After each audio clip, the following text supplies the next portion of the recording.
repeatedly questioning the credibility of this commission. Remind us how we actually got here. Well, as I mentioned, Sean, it has been like a chess game, and we're going to use that analogy to explore the key moments in this particular story. Of course, the state capture inquiry has been engaging with former President Zuma for several months. We understand as early as April he indicated that he was happy to appear as long as he received questions beforehand. The commission, of course, led by Raymond Zondo, was not happy with that demand. It actually refused to grant that particular request, saying it would not be fair and it would not fit in with the terms of reference of the inquiry. They then had the former president on Monday appearing at the inquiry. Of course, we have been tracking that inquiry for the better part of 5 days now, but almost immediately his lawyer, Moses Sikakani, saying that it was not fair. He was saying that the president was being subjected to a cross-examination instead of being led through the evidence. In fact, it was as early as Tuesday that he said this, and that theme has been recurring throughout former President Zuma's appearance. Of course, Raymond Zondo tried to resolve the matter. He adjourned the inquiry on Wednesday, saying that the two legal teams should meet the following day to try to resolve the issues. And that, of course, Shahan, brought us to this morning and the latest chapter in this ongoing saga. Chair, we're here today to tell you that we will take no further part in these proceedings. That's what we've come here to tell you. But let me go back to tell you why.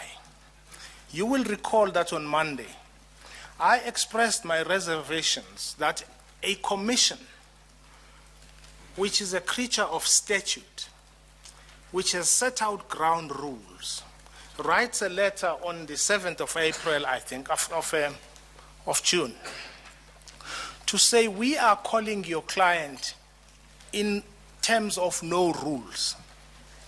We expressed our reservations because this commission, at all times, has to comply with its ground rules in order to secure, to protect its own integrity, but the integrity of witnesses.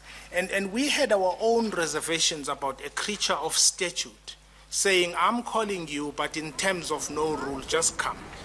But the drama, of course, didn't stop there, Mike. Zuma's lawyers, of course, threatening to go to court. How did that end? Yeah, absolutely, Shahan. Of course, he did withdraw in the first few hours of this morning's appearance. And then we had a lot of toing and froing in this particular saga. His lawyer suggesting that they could approach the court. Of course, that move could pose questions about the integrity of the commission as a whole. We then had Raymond Zondo, who had a busy morning, it has to be said, saying that there may be a way out of this impasse, this struggle between the two legal teams. He met with the legal teams in the chambers and then came out to say, actually, it's not game over.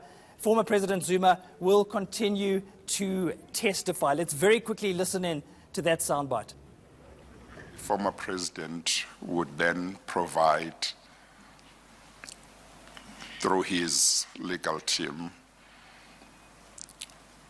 statements that indicate what he has to say on the incidents or areas of interest that will have been pointed out by the Commission's legal team in regard to each witness's statement or affidavit. All right, we're going to leave it right there. Michael Marillier bringing us the latest from the state capture inquiry.